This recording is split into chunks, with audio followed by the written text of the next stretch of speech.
मज़ेदार चुटकुले। एक भुलक्कड़ शिक्षक महोदय अपनी घड़ी सदा बाईं जेब में रखा करते थे। एक बार भूल से दाईं जेब में घड़ी रख ली और समय देखने के लिए बाईं जेब में हाथ डाला तो घड़ी गायब। उन्होंने एक विद्यार्थी को घड़ी लाने के लिए घर भेजा। फिर दाईं जेब में हाथ डालकर घड़ी निकाली और कहने लगे, अभी 10-15 हुए हैं, 10-25 तक ज़रूर आ जाना, गारंटी। डॉक्टर के ख़राब पड़े टीवी को ठीक करने के लिए मैकेनिक ने उनसे 100 रुपये मांगे तो डॉक्टर साहब भड़क उठे। बोले, 100 रुपये किस बात के? मैकेनिक, किस बात के? अरे टीवी रिपेयरिंग के। डॉक्टर, लेकिन मैं तो अपने क्लिनिक में दवा और फीस मिलाकर सिर्फ 50 रुपये ही लेता हूँ और आप जरा सी मरम्मत के लिए 100 रुपये मांग रहे हैं। मैकेनिक, मगर डॉक्टर साहब, मैं मरम्मत के साथ साथ गारंटी भी देता हूँ। बीमारी।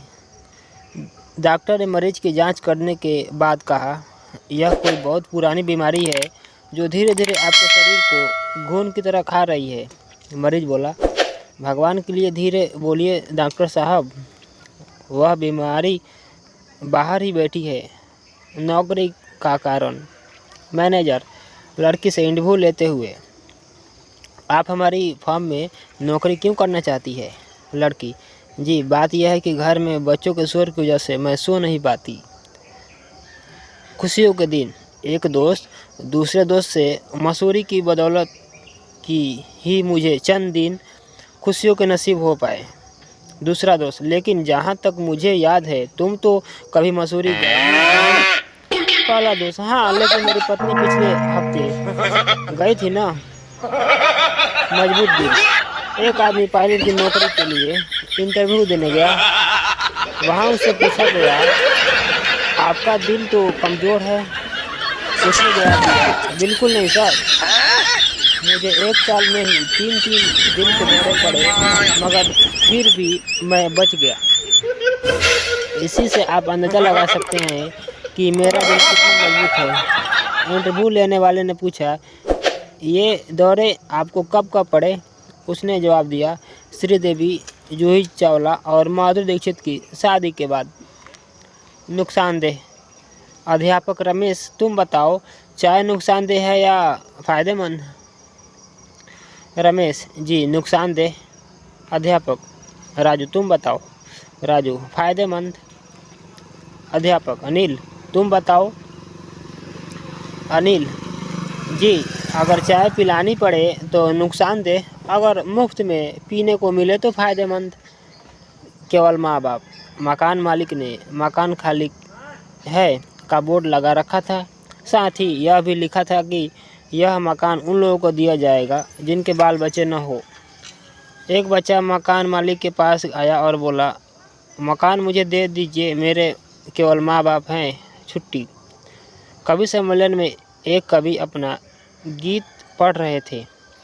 श्रोताओं ने उनसे रात भर कविता पढ़ने का अनुरोध किया। कवि श्रोताओं से, क्या आपको यह कविता इतनी पसंद आई? श्रोता, नहीं, आज हमारे मोहल्ले का चौकीदार छुट्टी पर गया है, 2 पैक। डॉक्टर, हमारे सुझाव के अनुसार ही चल रहे हो ना? शराबी, हाँ महाशय, आजकल केवल 4 पैक ही पी रहा हूँ। डॉक्टर, लेकिन मैं तुम्हें मात्र 2 पैक लेने के लिए कहा था। शराबी, आपसे पहले भी तो मैं एक डॉक्टर से मिला था, उन्होंने भी तो 2 पैक पीने की सलाह दी थी।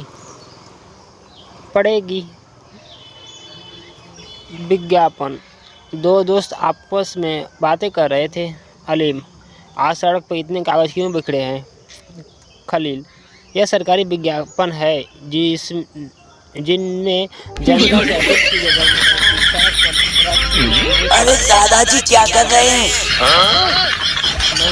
चलो हटो दादाजी, अब मुझे करने दो। नहीं जज, मेरा पति बिल्कुल लापरवाह है, लेकिन इसे थोड़े घोड़े के रेस का ध्यान रहता है। अबे क्या हो रहा? और तेरे तो सब मजा आ गया। मुझे अच्छी तरह याद है कि शादी के दिन 12 नंबर का घोड़ा कौन दौड़ जीता था? ब्रांडी।